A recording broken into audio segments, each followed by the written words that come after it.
नमस्कार। आप सभी लोगों को बहुत बहुत बधाई। आज मेडिसिन के नोबेल प्राइज़ की घोषणा की गई है। मेडिसिन का नोबेल प्राइज़ जो है वो इस बार का दिया गया है mRNA यानी कि माइक्रो आरएनए के लिए दिया गया है। ये नोबेल प्राइज़ यूएसए के दो वैज्ञानिक एम्ब्रोज और रुकवोन को दिया गया है। मेडिसिन में नोबेल प्राइज़ देने की परंपरा शुरू से ही रही है, जब से नोबेल प्राइज़ देने की शुरुआत हुई है 1901 में अल्फ्रेड नोबेल के एक टेस्ट के द्वारा। कोई भी नोबेल प्राइज इसलिए दिया जाता है, इस ऐसे कार्य के लिए दिया जाता है जो कार्य पूरे मानवता के लिए उपयोगी होता है। वो चाहे मेडिकल के क्षेत्र में हो, चाहे आपका वो केमिस्ट्री के क्षेत्र में हो, चाहे फिजिक्स के क्षेत्र में हो, चाहे आपका वो साहित्य के क्षेत्र में हो, या आपका इकोनॉमिक्स के क्षेत्र में हो, या आपका लिटरेचर के क्षेत्र में हो।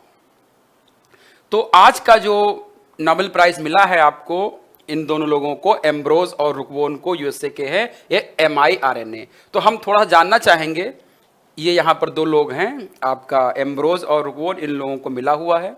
हम आपसे यहाँ बताना चाहेंगे कि एग्जैक्टली जो आपका माइक्रो आरएनए है, इसको हम लोग शॉर्ट में क्या कह देते हैं? mRNA कह देते हैं, mRNA कह देते हैं। आरएनए का जो फुल फॉर्म होता है राइबो न्यूक्लिक एसिड होता है, राइबो न्यूक्लिक एसिड होता है।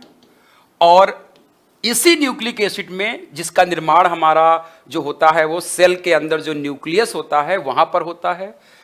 एग्जैक्टली होता क्या है कि डीएनए से नए डीएनए का निर्माण होता है, इसको हम लोग रेप्लिकेशन कह देते हैं, प्रतिकृति रेप्लिकेशन कहा जाता है।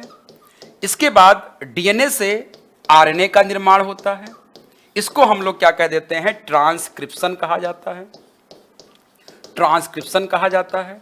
और फिर आरएनए से हमारी बॉडी में प्रोटीन का निर्माण होता है, इसको हम लोग ट्रांसलेशन कह देते हैं। तो एग्जैक्टली हमारी बॉडी में जो कैरेक्टर्स होते हैं उनके लिए प्रोटीन जिम्मेदार होता है, लेकिन उस प्रोटीन को बनाने के लिए कौन जिम्मेदार है? आरएनए होता है।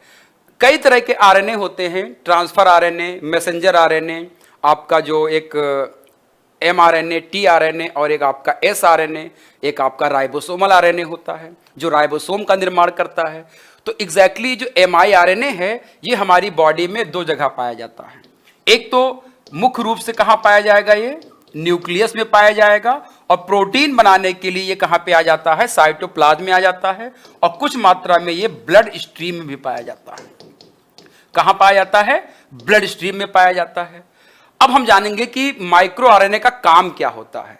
तो एग्जैक्टली जो माइक्रो आरएनए होते हैं, यानी कि जो mRNA होते हैं, इनका काम क्या होता है? इनका काम होता है जीन को एक्सप्रेस करना। जीन का जो एक्सप्रेशन होता है उसको कंट्रोल करने काम कर देते हैं। तो एग्जैक्टली इनका काम क्या होता है? जीन एक्सप्रेशन जो होता है, जीन एक्सप्रेशन का मतलब होता है कि प्रोटीन बनने के लिए डीएनए से आरएनए और आरएनए से प्रोटीन बनने के लिए जो डीएनए को एक्सप्रेस करने का काम है उसको कहते हैं जीन एक्सप्रेशन। ये इसको कंट्रोल करने का काम करता है। या हम ये भी कह सकते हैं कि mRNA का जो काम होता है ये पोस्ट ट्रांसक्रिप्शनल जीन की तरह काम करता है, पोस्ट ट्रांसक्रिप्शन जीन की तरह काम करता है, इसको रेगुलेट करता है। अगर हमारे mRNA का जो सीधा संबंध है वो किससे देखा गया है? mRNA का संबंध सीधे कैंसर से देखा गया है।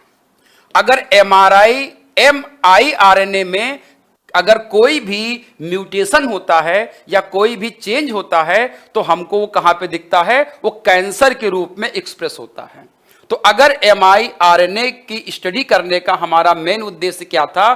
कि मानव में होने वाले कैंसर जैसी असाध्य रोगों का इलाज हो सके।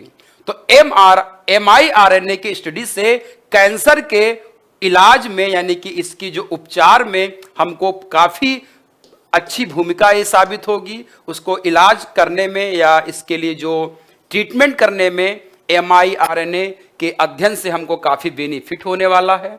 और कैंसर एक असाध्य रोग है जो मानव के जीवन में या पूरे पॉपुलेशन में कैंसर एक तरह से बहुत ही घातक रोग के रूप में होता है। तो अगर हम इस रोग को बचना चाहते हैं या इस रोग के हम अच्छे इलाज की आवश्यकता है हमको चाहते हैं, तो ये तकनीकी जो खोजी गई है mRNA, ये बहुत ही उपयोगी होने वाली है। तो लास्ट में 2-3 चीजें आपको ध्यान रखना है कि mRNA क्या है। तो एक माइक्रो आरएनए है जो पोस्ट ट्रांसक्रिप्शनल जीन के रूप में कार्य करता है। ये हमारे जीन एक्सप्रेशन को रेगुलेट करता है। इसका सीधा संबंध कैंसर जैसे रोगों से जुड़ा हुआ होता है। ये हमारे न्यूक्लियस में या कुछ मात्रा में ब्लड स्ट्रीम में पाई जाता है। और सबसे बड़ी बात यही है कि इसकी इस बार खोज की गई है, इस पे काम किया गया है, इस पे नोबेल प्राइज मिला है। तो ये इस साल के लिए आपके एग्जाम में पूछे जाने की पूरी संभावना है। तो इसको पूरा आप समझ लीजिएगा, याद कर लीजिएगा। फिर हम लोग मिलेंगे, अगले जो प्राइज आएगा उस पर हम लोग बात करेंगे। Thanks to all of you.